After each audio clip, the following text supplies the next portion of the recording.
नमस्कार मेरे प्यारे भाइयों और बहनों, हमारे चैनल में मैं आप सभी का स्वागत करती हूं। अगर आप सभी ने हमारे चैनल को सब्सक्राइब नहीं किया होगा तो कृपया कर लीजिए और नोटिफिकेशन बेल को भी ऑन कर लीजिए ताकि हमारे हर वीडियो का नोटिफिकेशन जो है वो आप सभी को मिलता रहे।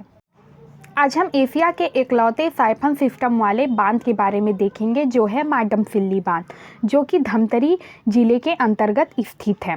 यह देश का एक ऐसा इकलौता बांध है जो साइफन सिस्टम होने के साथ चालू हालत में है। तकरीबन 100 साल की उम्र बीत जाने के बाद भी इस बांध की जो मजबूती है उसमें किसी भी प्रकार का फ़र्क नहीं आया है और आज भी इसकी सभी गेटें जो है वो चालू हालत में हैं। साइफन सिस्टम जो होता है वो मुख्य रूप से क्या होता है कि जो बारिश के मौसम में जब बांध में पानी जब भर जाता है, अपने स्तर से अधिक भर जाता है, तो ऑटोमेटिक जो साइफन सिस्टम वाला जो गेट होता है वह जो है वो अपने आप खुल जाता है, जिसके कारण जो पानी है वो निकलने लग जाती है। इसमें मुख्य रूप से क्या होता है कि बाढ़ का जो खतरा है वह टल जाता है और इस बांध में लगभग 34 साइफन सिस्टम जो है स्थित है, जिसके अंदर बेबी साइफन भी है। बांध की अगर बात करें तो इसका जो आयतन है वो लगभग 1,61,900 मीटर स्क्वायर है और इसकी ऊंचाई की बात करी जाए तो 112 फीट इसकी ऊंचाई है और लंबाई जो है वो 8,501 फीट इसकी लंबाई है। इसकी जल भराव की क्षमता जो है वो तकरीबन 5.8 टीएमसी जो है इसका जल भरावन है और माडमसिल्ली जो बांध है वह मुख्य रूप से एक सहायक बांध के रूप में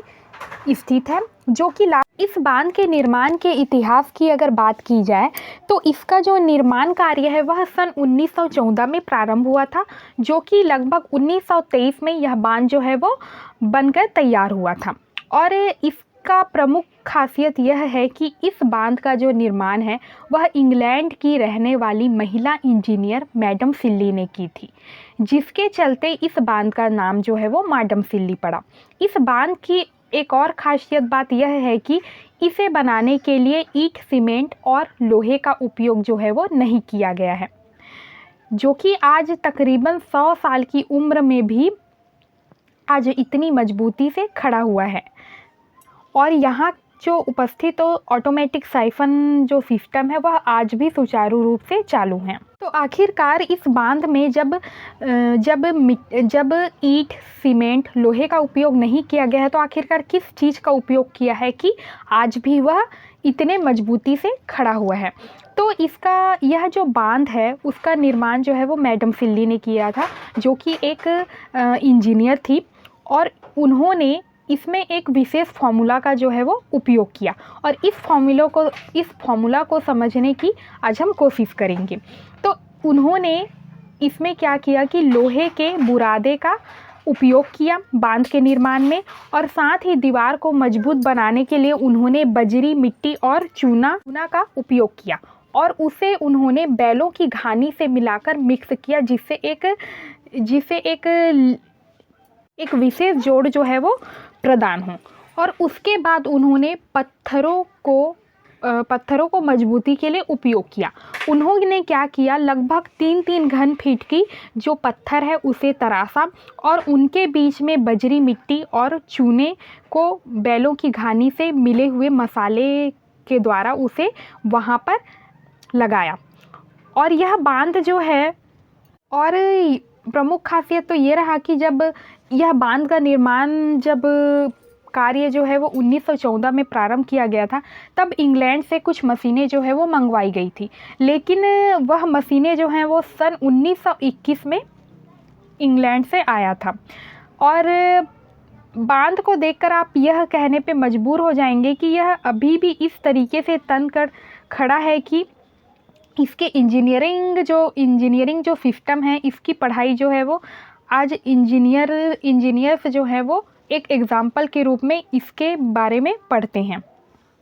केंद्रीय प्रांत के अभियंता RS राजेंद्रनाथ सूर को 3 जून 1929 ईस्वी को उनके मुरुमसिल्ली बांध पर अनुकरणीय कार्यों के लिए राय साहब की उपाधि के साथ ब्रिटेन के महामहिम द्वारा सम्मानित किया गया था।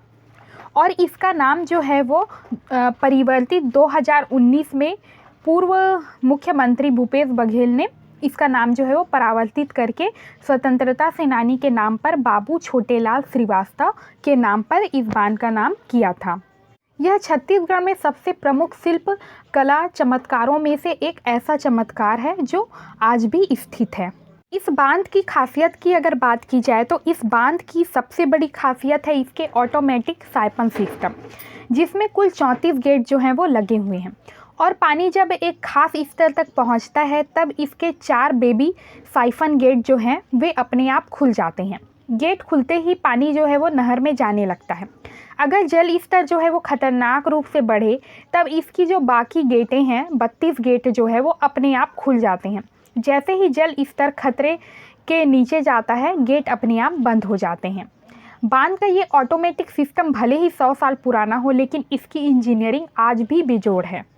माडम सिल्ली को मुरुम सिल्ली बांध या बाबू छोटेलाल श्रीवास्तव बांध के नाम से भी जाना जाता है और इसे माडम सिल्ली के नाम से ज़्यादा जाना जाता है। यह जो है वह धमतरी जिले के अंतर्गत स्थित है जो कि मध्य पूर्वी भारत का भाग है और यहाँ पे जो बांध है वह सिलियारी नदी पर बना हुआ बांध है जो कि महानदी की एक महत्वपूर्ण सहायक नदी है और यह जो बांध है वह मिट्टी से भरा तटबंध बांध है जिसे ब्रिटिश राज के गवर्नर माडम सिल्ली के देखरेख में बनाया गया था और इन्हीं के नाम पर इसका नाम माडम सिल्ली रखा गया था। माडम सिल्ली जो है वो रायपुर से लगभग 95 किलोमीटर की दूरी पर स्थित है और यह एक बहुत ही खूबसूरत पर्यटन स्थल है और जब पानी जो है वो ऊंचाई से नीचे गिरता है तो इसकी खूबसूरती जो है वो और भी मनमोहक रूप से नज़र आती है। माडम सिल्ली को मुरुम सिल्ली बांध या बाबू छोटेलाल श्रीवास्तव बांध के नाम से भी जाना जाता है और इसे माडम सिल्ली के नाम से ज़्यादा जाना जाता है। यह जो है वह धमतरी जिले के अंतर्गत स्थित है जो कि मध्य पूर्वी भारत का भाग है और यहाँ पे जो बांध है वह सिलियारी नदी पर बना हुआ बांध है जो कि महानदी की एक महत्वपूर्ण सहायक नदी है और यह जो बांध है वह मिट्टी से भरा तटबंध बांध है जिसे ब्रिटिश राज के गवर्नर माडम सिल्ली के देखरेख में बनाया गया था और इन्हीं के नाम पर इसका नाम माडम सिल्ली रखा गया था। माडम सिल्ली जो है वो रायपुर से लगभग 95 किलोमीटर की दूरी पर स्थित है और यह एक बहुत ही खूबसूरत पर्यटन स्थल है और जब पानी जो है वो ऊंचाई से नीचे गिरता है तो इसकी खूबसूरती जो है वो और भी मनमोहक रूप से नज़र आती है। माडम सिल्ली जो बांध है वह धमतरी जिले के अंतर्गत आता है और धमतरी जिला जो है उसके अंतर्गत बहुत सारे पर्यटन स्थल आप सभी को देखने को मिलेगा, जैसे कि गंगरेल बांध भी जो है इसके अंतर्गत आता है और सिहावा वन्य जीव अभ्यारण्य है, बिलई माता का मंदिर है, रविशंकर बांध है, देवरानी जेठानी का मंदिर है और ऐसे कई धार्मिक स्थल है जैसे बिलई माता का मंदिर है और रुद्री है, सिहावा किला है। इस तरीके से आपको धमतरी आने पर बहुत सारे ऐसे पर्यटक स्थल जो है वो आपको देखने को मिल जाएगा। माडम सिल्ली जो बांध है वह धमतरी जिले के अंतर्गत आता है और धमतरी जिला जो है उसके अंतर्गत बहुत सारे पर्यटन स्थल आप सभी को देखने को मिलेगा, जैसे कि गंगरेल बांध भी जो है इसके अंतर्गत आता है और सिहावा वन्य जीव अभ्यारण्य है, बिलई माता का मंदिर है, रविशंकर बांध है, देवरानी जेठानी का मंदिर है और ऐसे कई धार्मिक स्थल है जैसे बिलई माता का मंदिर है और रुद्री है, सिहावा किला है। इस तरीके से आपको धमतरी आने पर बहुत सारे ऐसे पर्यटक स्थल जो है वो आपको देखने को मिल जाएगा।